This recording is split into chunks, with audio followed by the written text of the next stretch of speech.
नमस्कार, मी प्राध्यापक मिलिंद गायकवाड आणि आपण पाहत आहात यश अकॅडमी कराड यूट्यूब चॅनल। आज आपण या व्हिडिओमध्ये खूप महत्त्वाच्या विषयावर चर्चा करणार आहोत। मला वाटते आपणाला आज जे आपण इथं सुरुवातीपासून इथं शेवटपर्यंत जे काही डिस्कशन केलेलं आहे की अचूक उत्तर पर्याय निवडण्याचा सर्वात सोपा मार्ग आपण इथं डिस्कस केलेला आहे आणि हे निश्चित तुम्हाला चांगलं समजलेलं असेल तर हे आपण आपल्या मित्रांशी शेअर करावं। चॅनल हा व्हिडिओ आवडला असेल तर लाईक करा, चॅनल सबस्क्राइब केलं नसेल तर पुन्हा तुम्ही ते सबस्क्राइब करा आणि धन्यवाद। The easiest way to select 100% correct answer option of any given multiple choice question म्हणजे याचा नेमका अर्थ काय असणार आहे तर अचूक उत्तर पर्याय म्हणजे 100% करेक्ट आन्सर ऑप्शन निवडण्याचा सर्वात सोपा मार्ग म्हणजे कमी वेळेमध्ये तुम्ही उत्तर शोधू शकता जर तुम्ही हा व्हिडिओ सुरुवातीपासून शेवटपर्यंत पाहिला तर। म्हणजे इथं हे सगळ्यात महत्त्वाचं आहे की तुम्ही व्हिडिओमध्ये थांबून पुढे जायचं नाही तर कंटिन्युटी त्याच्यामध्ये असणं खूप महत्त्वाचं असणार आहे। यामध्ये सुरुवातीला आपण मल्टिपल चॉईस क्वेश्चन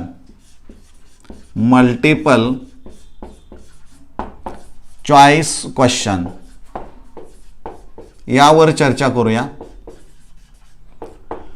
बहुपर्याय प्रश्न म्हणजे प्रश्न एक असणार आहे परंतु त्याला पर्याय किती असणार आहेत, बहुपर्याय असणारे आहेत, त्यातला एक पर्याय तुम्हाला शोधायचा आहे।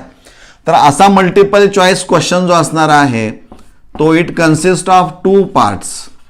याचे 2 भाग आपल्याला पाहायला मिळतात। पहिला पार्ट जो असणार आहे called stem and second option. म्हणजे एखादा प्रश्न मल्टिपल चॉईस क्वेश्चन जर पाहिला तर त्याचे 2 भाग असतात, ते समजून घेणं गरजेचं आहे। स्टेम जो असणार आहे always incomplete. In some multiple choice questions no doubt information is provided, बरोबर आहे, परंतु ती इन्फॉर्मेशन अपूर्ण जे आहे ते स्टेटमेंट जे अपूर्ण आहे ते पूर्ण करण्यासाठी तुम्हाला इथं 4 पर्याय दिलेले असतात। म्हणजे स्टेम हे नेहमी अपूर्ण असतं, ते पूर्ण करण्यासाठी या 4 ऑप्शनचा वापर तुम्हाला करावा लागणारा आहे। मग हे जे 4 ऑप्शन्स असणार आहेत ते ए, बी, सी आणि डी या स्वरूपात असतील किंवा 1 2 3 4 या पद्धतीने असणार आहे। मग हे जे 4 ऑप्शन्स असणारे आहेत या 4 ऑप्शन्स वरून मला एक करेक्ट आन्सर ऑप्शन शोधायचा आहे। यासाठी मला कोणतं टेक्निक वापरावं लागेल, कोणतं लॉजिक अप्लाय करावं लागेल, कोणत्या ट्रिक्सचा वापर करावा लागेल, ह्या गोष्टी तुम्हाला समजून घेणं गरजेचं आहे। हे जे 4 ऑप्शन्स असणारे आहेत ना या 4 ऑप्शन्स मध्ये तुम्हाला असं दिसतंय की त्यामध्ये काही डिजिट्सच फक्त दिसत आहेत, संख्या आहेत। तर त्या संख्या अशा दिलेल्या आहेत की काही चढत्या क्रमानं दिलेल्या आहेत, काही वेळेस त्या उतरत्या क्रमानं दिल्या जातात, काही वेळेस इथून इथपर्यंत चढता क्रम असतो आणि इथून इथपर्यंत परत तो उतरता क्रम असतो। अशा पद्धतीनं मांडणी त्याची केली जाते। परंतु त्या संख्या असल्यानंतर बऱ्याच वेळा असं दिसतं की if you focus particularly on the given options आणि तुम्हाला असं पाहायला मिळालं की वन ऑफ द डिजिट और संख्या आपण म्हणूया is very large as compare to other 3 or other 2, neglect or eliminate the answer option. ते उत्तर पर्याय जो दिलेला असणार आहे तो निग्लेक्ट करा किंवा तो इलिमिनेट करून टाका, तो काढून टाका। म्हणजे डिजिट्स असतील तर त्यावेळेस ही गोष्ट लक्षात घेणं गरजेचं आहे। त्या फिगर्सकडे पाहायचं, त्या संख्यांच्याकडे पाहायचं आणि त्यातली सगळ्यात मोठी दिसते ते उत्तर होऊ शकत नाही हे गृहीत धरायचं असतं। उत्तर शोधत असताना हे टेक्निक जर कळालं तर उत्तरापर्यंत पोहोचणं सोपं होऊन जाऊ शकतं। तो सोपा मार्ग आपण याच्यामध्ये विचारात घेतोय। दुसरं जे असणार आहे ते स्टेटमेंट। काही स्टेटमेंट्स तुम्हाला असे दिसतील, नियम असा आहे या स्टेटमेंटच्या बाबतीमध्ये समजा 4ही पर्याय स्टेटमेंट स्वरूपामध्ये आहेत आणि दिलेलं स्टेटमेंट इनकरेक्ट कोणता आहे हे तुम्हाला शोधायला सांगितलं असेल तर त्यावेळेस काही गोष्टी लक्षात ठेवणं गरजेचं आहे। ॲक्च्युअली असं आहे की length of statement must be equal किंवा शुड बी इक्वल, एकसारखी असायला पाहिजे. मग तिथं तुमच्या बुद्धीचा जास्त कस लागतो. पण काही ऑप्शनमध्ये 2 ओळी दिलेत, काही 1.5 ओळी आहेत, काही खूपच कमी आहे, काही थोडंसं जास्त आहे, असं ज्यावेळी असेल ना त्यावेळेस व्हेरी शॉर्ट लेंथ स्टेटमेंट जे असणार आहे ते आन्सर त्या स्टेमला टॅली करायचं, बरोबर निघेल. म्हणजे उत्तर हे खूप लेंदी असणार नाही, ते खूप कमी असेल, त्याची लांबी कमी असणारी आहे, हे आपण लक्षात ठेवणं गरजेचं आहे. ते त्या पद्धतीचं लॉजिक आपण जर लावत गेला तर तुम्हाला ती उत्तरं लगेच मिळू शकतात. हा एक यातला महत्त्वाचा भाग असणारा आहे. म्हणजे ऑप्शन्स जे 4 आहेत या 4 मध्ये डिजिट्स आणि स्टेटमेंट असतील त्यावेळेस आपण कोणता तर्क लावायचा, कोणत्या तर्कानं उत्तर शोधायचं हे तुम्हाला माहीत असणं आवश्यक आहे. आता या out of 4 options 1 option is always 100% correct answer option. What about remaining 3? The remaining 3 are called distractors. Remaining 3 are called distractors. आणि हे जे डिस्ट्रॅक्टर्स असणार आहेत त्यांना मराठीमध्ये आपण म्हणतो विचलित करणारे. विचलित करणारे याचा अर्थ तुम्हाला उत्तरापासून बाजूला घेऊन जाणारे असे काही स्टेटमेंट्स ही अशी सजवली जातात की तुम्हाला वाटतं अरे नाही, मी जे विचार करतोय उत्तर हे त्यापेक्षाही जरा वेगळं वाटतंय. म्हणजे तुम्हाला विचलित केलं जातं. तिथं तुमचा ब्रेन किती शार्पनेस दाखवतो हे तिथं खूप महत्त्वाचं असणारं आहे. म्हणजे प्रश्न, त्याचे ऑप्शन्स आणि ऑप्शनमध्ये एक उत्तर बरोबर आणि बाकीचे डिस्ट्रॅक्टर्स ती उत्तर असू शकत नाहीत, परंतु तुम्हाला तिकडं घेऊन जातात, विचलित करतात. या पद्धतीची ऑप्शन्स हे तुम्हाला पाहायला मिळतात. आता पुढचा पार्ट जो असणार आहे तो असा आहे की प्रत्यक्ष तुम्ही प्रश्न प्रिव्हियस इयर क्वेश्चन्स मधून ज्यावेळी सोडवण्याचा प्रयत्न करता त्यावेळेस त्या प्रश्नांची डिफिकल्टी लेवल कशी असते हे तुम्हाला समजतं. परंतु प्रश्न सेट करताना ज्या पेपर सेटरने सेट केलेले आहे त्याची नेमकी मानसिकता काय असू शकते हे आपण विचारात घेणं खूप गरजेचं आहे. म्हणजे प्रश्न कर्त्याची मानसिकता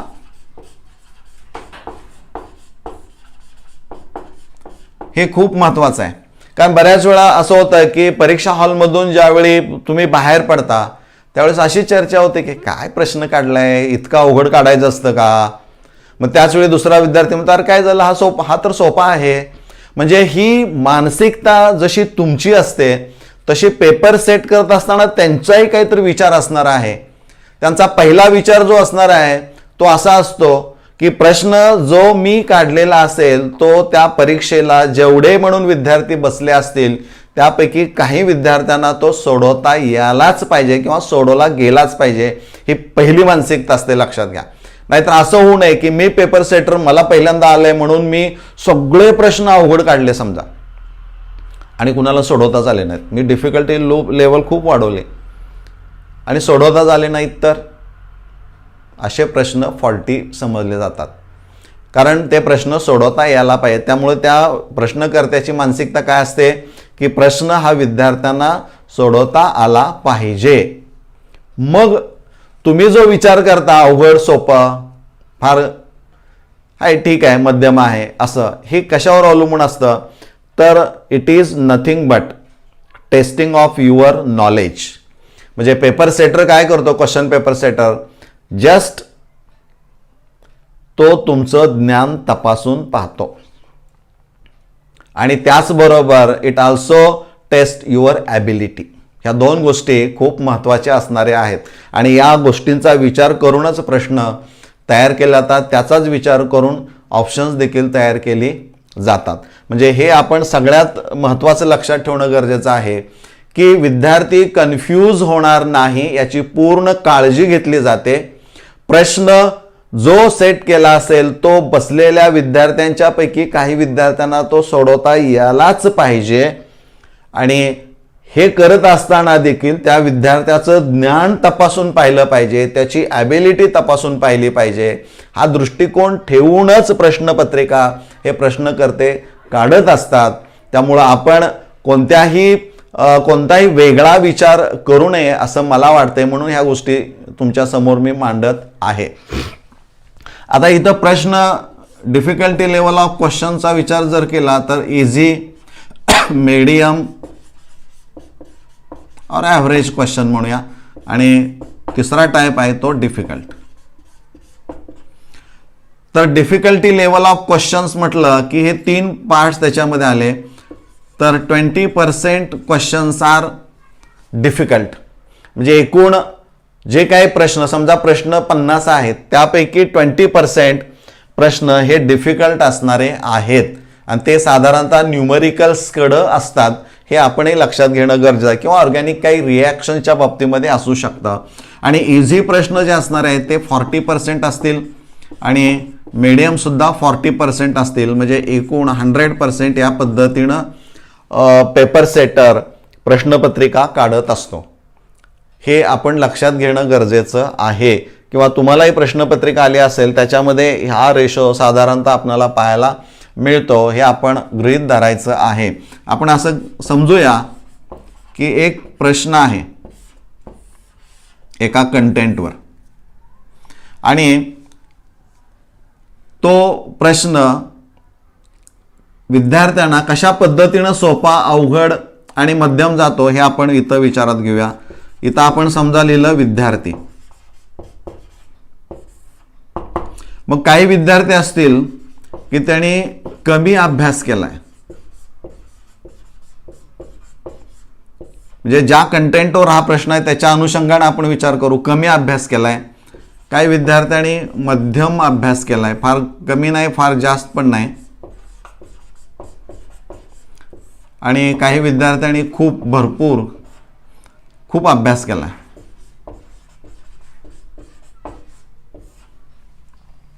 मग जो कमी अभ्यास केलेला असेल या विद्यार्थ्याला हा प्रश्न कसा वाटणार आहे, तर तो निश्चितच डिफिकल्ट असणार आहे. कारण तो म्हणणार मला हा प्रश्न सोडवताच आला नाही, कारण त्याने अभ्यासच त्या कंटेंटवर जर केला नसेल तर तो सोडवू शकणार नाही. परंतु ज्यानं यापेक्षा थोडासा अभ्यास जास्त केला आणि यापेक्षा कमी केलाय तर थोडा याला वेळ लागेल, परंतु तो प्रश्न सोडवेल. त्यामुळे त्याच्या दृष्टिकोनातून this question is a average or medium question. आणि ज्याने खूप अभ्यास केला या कंटेंटवर बरं का, त्याला तो प्रश्न कसा असणार आहे, इझी असणार आहे. म्हणजे एकच प्रश्न जर आपण वेगवेगळ्या विद्यार्थ्यांची IQ व्हॅल्यू तपासून जर पाहिले तर इथंच तुमच्या लक्षात येईल की इझी, मीडियम आणि डिफिकल्ट कसे प्रश्नांची लेवल होत जाते. तर it depends upon your study, your knowledge that you gain, understanding and application of knowledge. म्हणजे प्रश्न आहे, तो कंटेंट आहे, त्या कंटेंटचा अभ्यास जर माझा चांगला झाला असेल, समजून घेतला असेल तर मी ते ज्ञान अप्लाय करू शकतो, हे आपणाला कळायला पाहिजे. आणि हे ज्याला कळेल त्याला प्रश्न हा कसा जाणार आहे, तो सोपा जाणारा आहे. त्यामुळं विद्यार्थी मित्रांनो, कंटेंट जो असणारा आहे, म्हणजे सगळं टेक्स्टबुक म्हणा, मन लावून वाचा, खूप अभ्यास करा, समजून घ्या, घोकमपट्टी करू नका, समजून घेऊन अभ्यास करा, आणि मग तुम्ही ते नॉलेज अप्लाय केलं की तो प्रश्न तुम्हाला इझीच वाटणारा आहे.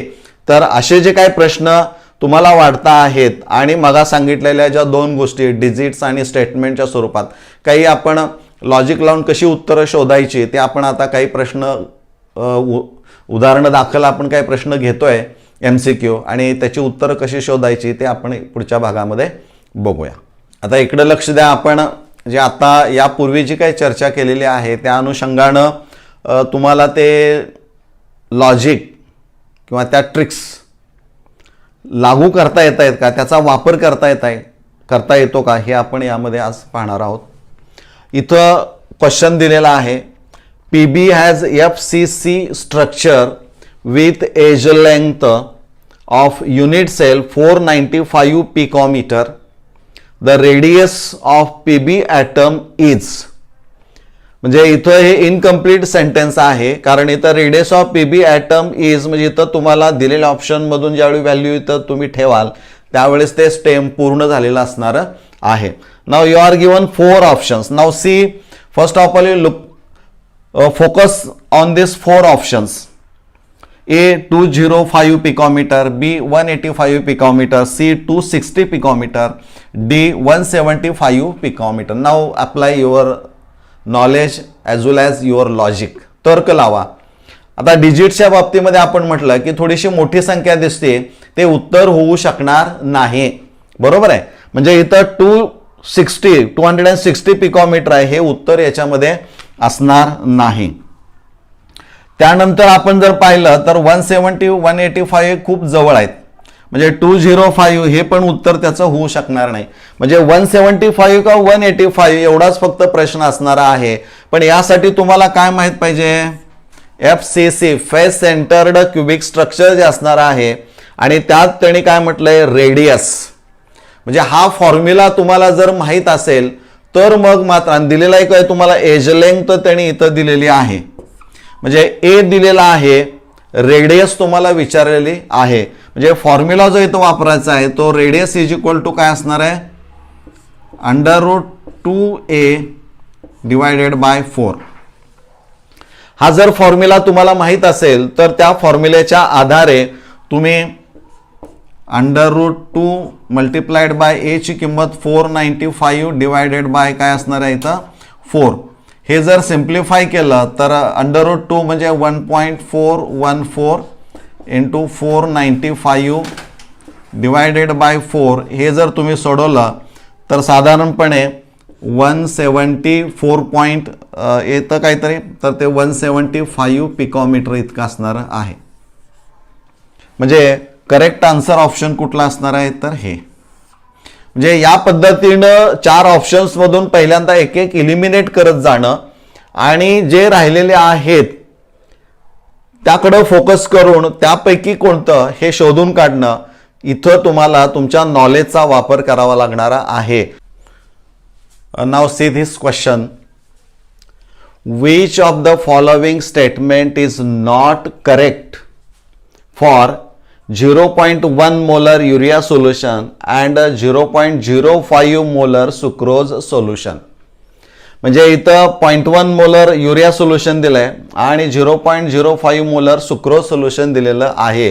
यांच्या बाबतीमध्ये दिलेल्यापैकी कोणतं स्टेटमेंट हे करेक्ट असणार नाही हे आपल्याला शोधून काढायचं आहे. पहिलं पहा, osmotic pressure exhibited by urea solution is higher than that exhibited by sucrose solution. हे पहिलं स्टेटमेंट आहे. Urea solution is a hypertonic to sucrose solution. They are isotonic solutions, and D, sucrose solution is hypotonic to urea solution. Now, while solving such a type of questions, first of all, what is important in this multiple choice question is the osmotic pressure represented by pi, and pi is directly proportional to the concentration, and you know the concentration is concentration is nothing but N upon V, that is number of moles dissolved in volume. म्हणजे concentration osmotic pressure हे molarity मध्ये आपण मोजतो. म्हणजे concentration is directly proportional to the number of moles. बरोबर आहे. म्हणजे यावरनं पटकन तुमच्या लक्षामध्ये येईल. If you observe the concentration of both solutions, urea its concentration is 0.1 molar and that of sucrose is a 0.05.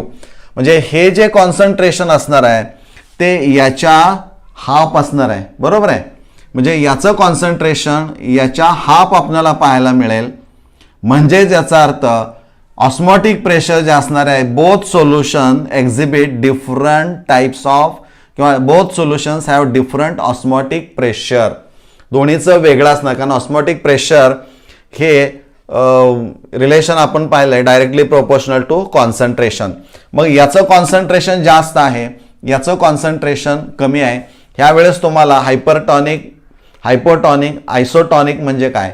आयसोटॉनिक ज्यावेळेस आपण म्हणतो त्यावेळेस हॅव्हिंग सेम ऑस्मोटिक प्रेशर, मग इथं C, if you observe the C statement, they are isotonic solutions. ते आहेत का? नाही, कारण सेम ऑस्मॉटिक प्रेशर ते एक्झिबिट करणारच नाहीयेत. आणि त्यामुळं याचं जे स्टेटमेंट असणार आहे की चुकीचं स्टेटमेंट काय असणार आहे, हे सी हे चुकीचं स्टेटमेंट असणार आहे. म्हणजे करेक्ट आन्सर ऑप्शन हे सी असणार आहे. पण इथं osmotic pressure exhibited by urea solution is higher than that exhibited by sucrose solution. म्हणजे असं ज्यावेळी म्हणू त्यावेळेस इतकं हे वाचताना सुद्धा आपल्याला दम भरल्यासारखं वाटतं. म्हणजे हे विधान बरोबर जरी असलं तर दिलेल्या प्रश्नामध्ये ते बरोबर आन्सर करेक्ट आन्सर असू शकणार नाही. म्हणजे हे तुमच्या लक्षात यायला पाहिजे. इथं urea solution is hypertonic to sucrose solution, this sentence is also correct, this one is also correct. Sucrose solution is hypotonic, म्हणजे ऑस्मॉटिक प्रेशर हे कमी असणार आहे, तर युरियाचं ऑस्मॉटिक प्रेशर हे सुक्रोजपेक्षा जास्त असणार आहे. हे पण विधान बरोबर आहे. दिस सेंटेन्स इज नॉट करेक्ट. आणि का करेक्ट नाही, तर या फॉर्म्युलेच्या आधारे आणि दिलेल्या कॉन्सन्ट्रेशनच्या आधारे तुम्ही सांगू शकता.